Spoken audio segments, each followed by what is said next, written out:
Bonjour à tous, on débute cette semaine. On vide les pendeurs dès lundi matin. Tout simplement parce que mon patron est tombé en panne ce week-end avec les pendeurs en grès. Un vérin électrique qui ouvre les trappes qu'a grillé. Donc forcément, un 1er mai férié, donc pas de pièce. Il a eu la pièce samedi. Il a remonté ça hier après-midi et du coup je vais finir l'engrais aujourd'hui avec vous. Donc je le vide tout simplement parce que depuis vendredi l'engrais était resté dedans. Et pour pas que ça prenne en masse, on préfère le vider, le rebrasser. Même si on voit, il coule bien, il n'est pas trop pris. Mais pour pas se faire avoir que dedans ça fasse une butte et qu'en dessous ça sorte pas les disques, on préfère le vider et le remettre avec le godet, ça coûte rien. Allez, c'est parti, on va vider le godet dans la benne. Malgré que c'était pas pris, on préfère rebrasser un coup, ça coûte rien. Ça évitera les conneries. Voilà. Le godet il fait gros par rapport à la benne. Hop. Et nous on va recharger du coup le restant. Comme ça on saura combien il y a par terre, on va calculer.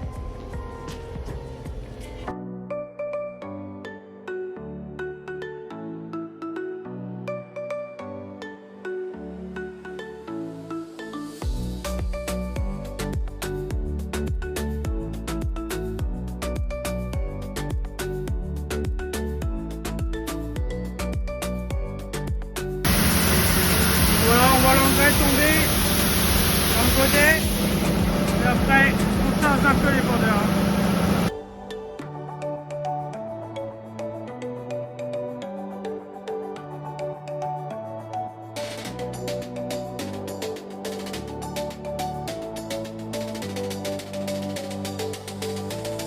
Là en passant à côté on a notre petit champ de betteraves.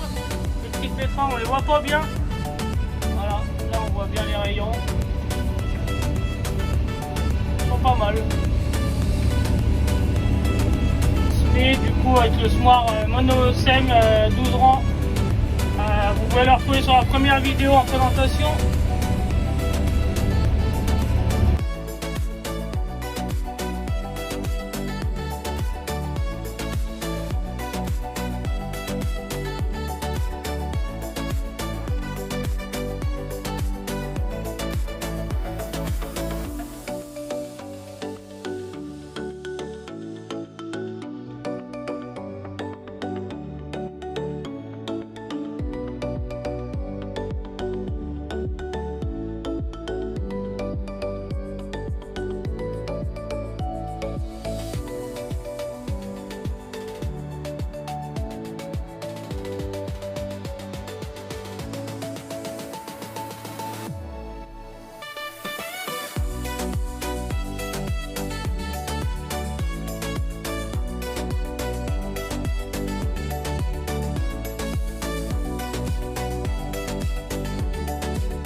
Bon, la preuve que sans GPS, j'ai craché le drone dans le blé. Tellement que ça grimpe. Le drone il a piqué, j'ai perdu le signal. Dans le blé. Ça va, j'ai réussi à bien le retrouver, à biper. Putain, j'espère qu'il est pas broyé. Oh, il est trempé. Ouais, il a eu son lavage. Putain, même moi je suis trempé. Oh là là. Faites des vidéos YouTube les gars, je vous le dis. Oh la vache. Ah, il est trempé le bordel. Bon allez. On va le faire sécher. Bon, le temps que je suis descendu pour ramasser le drone qui a fini dans le tas de blé en bas, dans le champ de blé pardon. Donc ici ça a été semé, donc avec la herse rotative, avec la trémie avant Gverneland là, enfin la trémie avant Kuhn et semoir arrière Gverneland. En direct, il y a eu 2 coups de herse à paille. Ça a été tellement un été sec l'année dernière que malheureusement, on n'a pas réussi à déchaumer plus que ça. Donc on a mis 2 coups de herse à paille, un coup de cover crop avec un coup de rouleau derrière. Et quand on est venu semer à l'automne, c'était tellement sec, impossible de rentrer, un déchaumeur, rien du tout, rien ne voulait rentrer. On a essayé plusieurs méthodes, rien ne voulait. On a essayé le semoir rapide Vaderstad. Malheureusement, ça ouvrait la terre, ça ne refermait pas derrière, donc le grain était à l'air. Ça n'aurait jamais poussé, ça n'aurait jamais rien fait. Donc on a décidé de se mettre direct rotatif sur la terre, de bien la tirer, de tirer la graine. Et aujourd'hui, bon bah, on va pas se plaindre, hein. Pour une parcelle comme ici, c'est sableux dans le bas, terre forte sur le haut, des cailloux, ça colle, c'est tout ce que vous voulez ici. Donc on l'a semé parce qu'ils annonçaient de la pluie le week-end d'après. Et si on prend 10 mm ici, on n'y met plus les pieds pendant un bon moment. Et vu la météo qui change tout le temps, si on n'aurait pas semé, on se serait tapé peut-être 3 semaines de pluie. Comme on a eu à la fin, je me prends un peu de grain dans la gueule, d'engrais. Donc c'est des coups à peu pouvoir semer ici et au final faire un blé de printemps.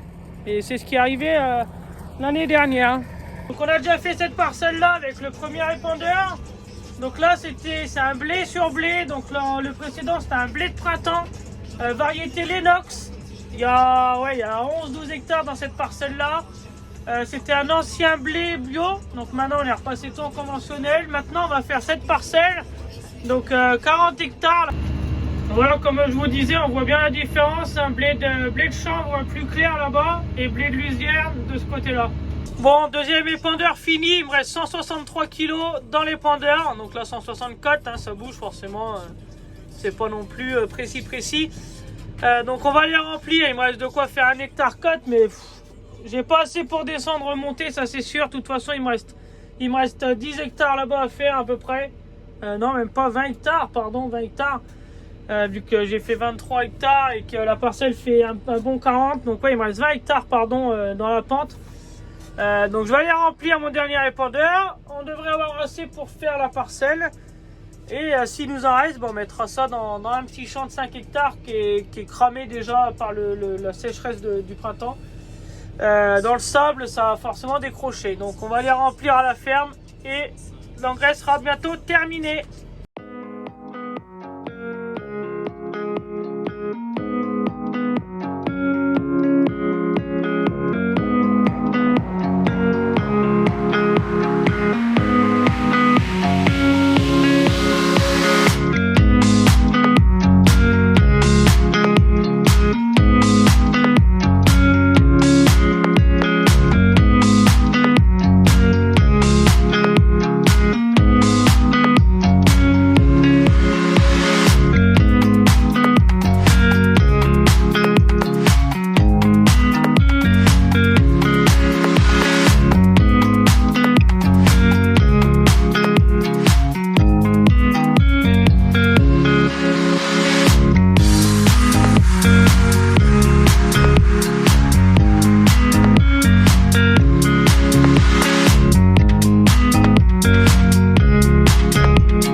Bon, on est mardi, on est en train de faire les coffrages pour couler derrière.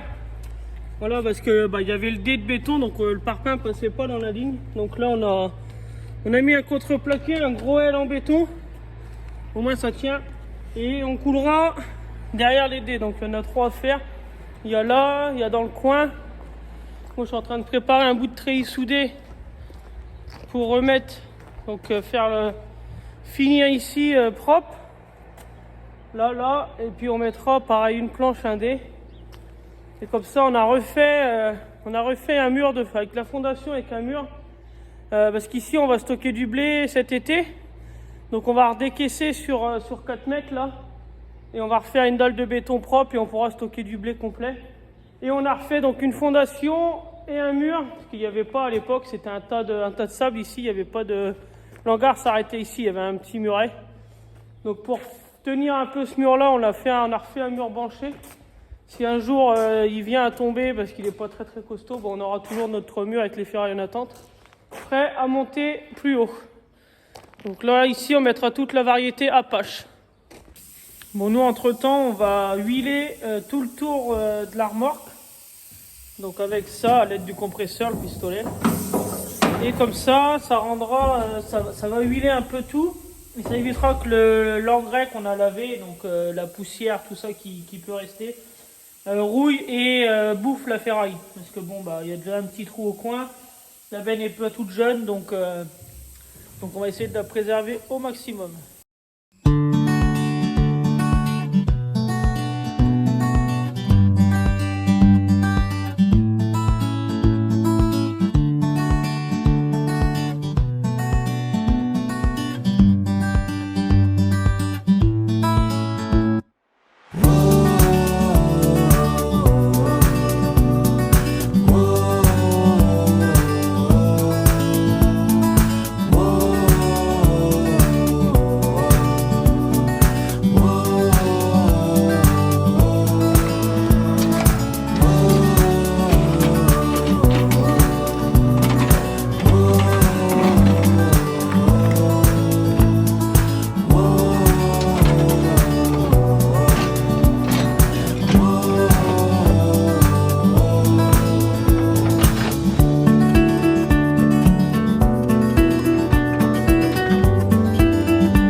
Bon allez, on décaisse le maximum de terre aujourd'hui parce que ils annoncent 10 mm.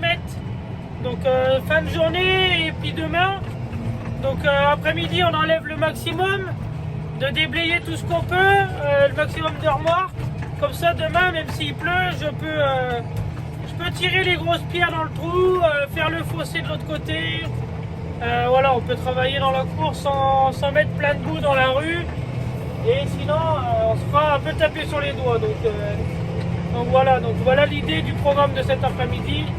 Et après, normalement, demain, on coule donc les dés qu'on a coffrés. J'essaierai de filmer.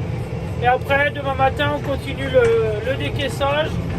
Il y a des lumières à remettre aussi, s'il pleut. Donc voilà, un peu de chantier, un peu le programme de ce qui va rester. Là, pour l'instant, je vais monter à la toiture. Et le problème c'est que s'il pleut trop aussi, on risque de broyer la toiture.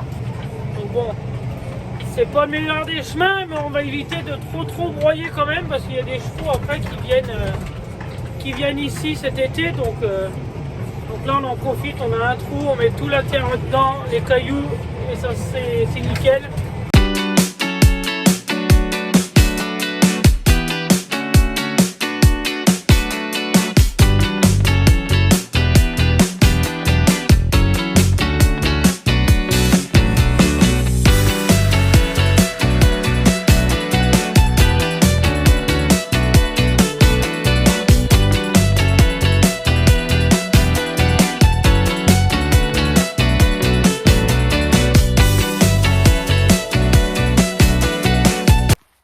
Bon, on est fin de la première journée de décaissage. Donc toute la terre est déjà enlevée. Bon, c'est pas très plat. Mais bon, j'ai pas mis le godet de curage pour faire ça. On mettra un coup à la fin. Là, je vais tirer un peu les pierres dedans pour essayer de creuser derrière. Puis de toute façon, on est déjà trop bas. Donc voilà. Ça ferait vraiment un chantier. Mais on fait du chantier aujourd'hui. Donc voilà, la cour. Plus qu'à remblayer tout cet endroit là. tirer les pierres pour enlever la terre qui est en dessous s'il y en a. Et le chemin là-haut sera supprimé, on va le rogner. Donc après, plus qu'ici, remblayer et l'hangar. Donc là c'est reparti, on va fouiller là-bas. Bon, Steven il a fini de trier ses jouets. Bon, là tas de pierres, un peu de pierre là-bas. Là j'ai réussi à tirer un peu de pierre en bas. Le plus gros des cailloux sont là, on s'en rend pas compte mais c'est beaucoup de cailloux, un peu de terre. Et là, tout ça décaissé et en prime, un tube à foutre à la ferraille. Donc tout ça décaissé encore jusqu'au poteau. Tout ça c'est emmené au trou et puis toute cette plateforme là sera pas mal d'être préparée. Ce sera pas mal. Donc là pour l'instant voilà, on est en train de charger la terre. Ça sera le boulot de la semaine. Donc il n'y aura pas un grand contenu cette semaine, mis à part une petite surprise pour le vendredi. Voilà, certains d'entre vous savent déjà à quoi cela correspond. Pour d'autres, je vous laisserai découvrir dans cette grande vidéo. En attendant, moi je continue à décaisser la terre et on se retrouve le lendemain pour la suite du programme. Donc là, la même chose qu'hier. Donc pour la benne, cette fois-ci pour le malaxeur à béton, on va tout huiler, mais là faut envoyer du couscous. Parce que comme ça, le béton, il collera pas du tout au malaxeur. Regardez, on a fait du béton la dernière fois. On l'a mis juste un petit coup de Karcher sans forcer et il est très très propre.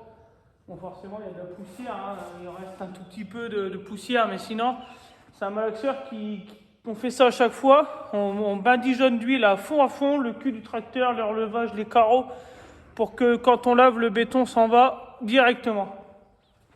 Et là, il ne faut pas hésiter à y en foutre plein la tête.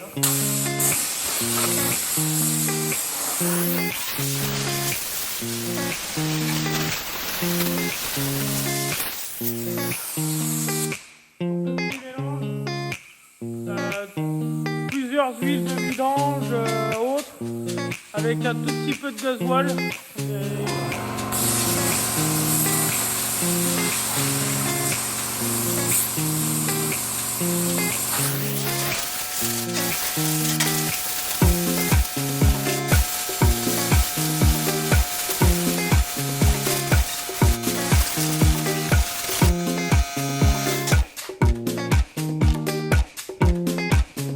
Et là, ça en fera rire sûrement plus d'un, mais impeccable.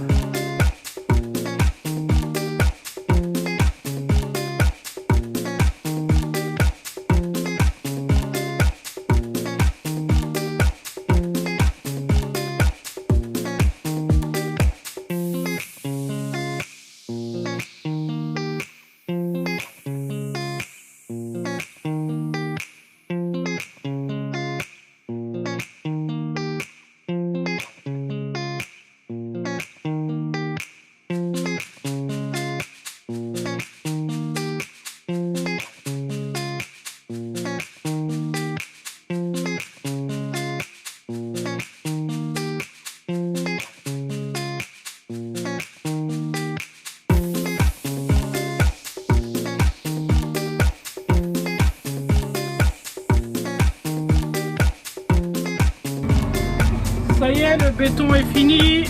Comme vous pouvez voir derrière moi, le malaxeur est lavé. Donc d'où l'intérêt d'avoir bien huilé avant. Pour le laver, ça m'a mis 10 minutes. Ça se glisse tout seul. Le béton reste pas collé, c'est nickel chrome comme ça. Impeccable. Allez, maintenant on range tout. Pas une benne bien chargée là. Ça avance, ça avance. Alors là, mon patron il est parti remettre un petit coup de régulation au lin là. Parce que comme on voit avec la pluie, il s'est un tout petit peu couché par endroit encore, il s'est relevé depuis hier. Et du coup, un petit coup de régulation et ça va le calmer un petit peu pour les prochaines pluies la semaine prochaine.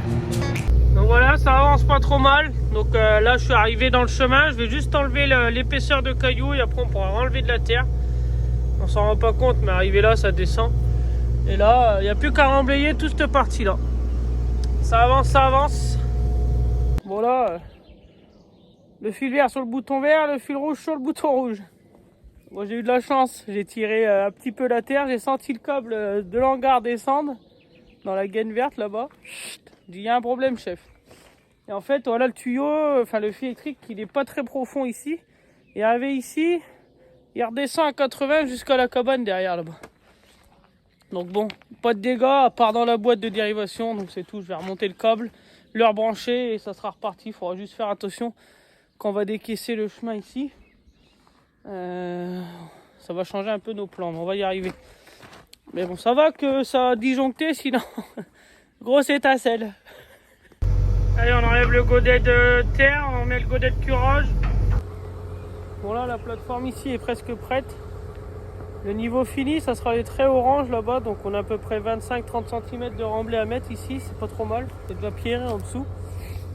Donc là, maintenant, il n'y a plus qu'à tirer toute la butte de terre dans le fond et puis faire un talus tout le long.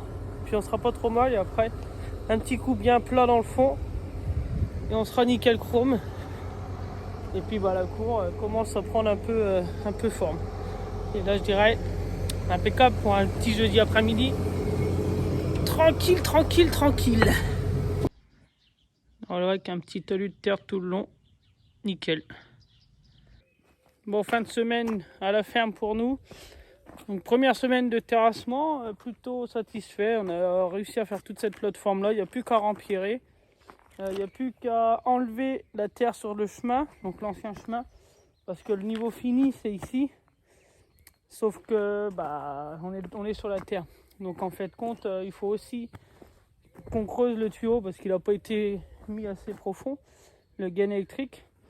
Donc on va refaire une tranchée pour le redescendre parce que sinon dès qu'on roule dessus avec les tracteurs, il va se péter. Parce que là on est presque au niveau fini, au niveau de la gaine, donc c'est pas bon. Et arrivé ici, il redescend beaucoup plus bas et ici c'est déjà rempiré, c'est dur. Donc on est peinard avec le petit talus pour pas trop mal droit, pour au cas où que les orages arrivent du haut de la cour, que ça ne voit pas le village, ça repartira dans la pâture derrière. Mais bon, c'est vraiment en cas de forte pluie parce qu'il y a un regard en bas et un regard de l'autre côté. Donc c'est vraiment en cas de forte pluie. Donc voilà, donc la semaine à la ferme se termine et on se retrouve donc le vendredi pour aller faire quelque chose pour moi. Bon, il est vendredi, il est 5h45, on prend le départ pour 3 heures de route. Donc normalement vers 9h, 9h30, on devrait pas être loin de la destination. Allez, let's go!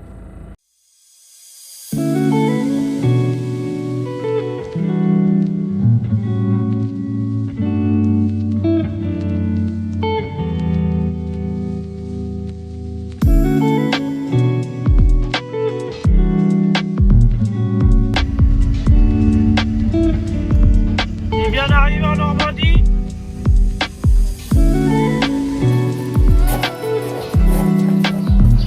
Bon, je vous reprends vendredi. J'ai été chercher ma nouvelle machine. Donc c'est un Canon 1000 XTP. Très très bonne machine. Il n'y a pas mieux. Donc dites-moi si vous voulez une vidéo un peu consacrée à ce quad là. Si ça vous intéresse, de temps en temps vous le verrez sur la chaîne. Ça fait partie du week-end d'un salarié agricole qui fait des balades de quad. Donc voilà, je vous fais quelques plans très rapides dessus. Et moi je vous dis à la semaine prochaine.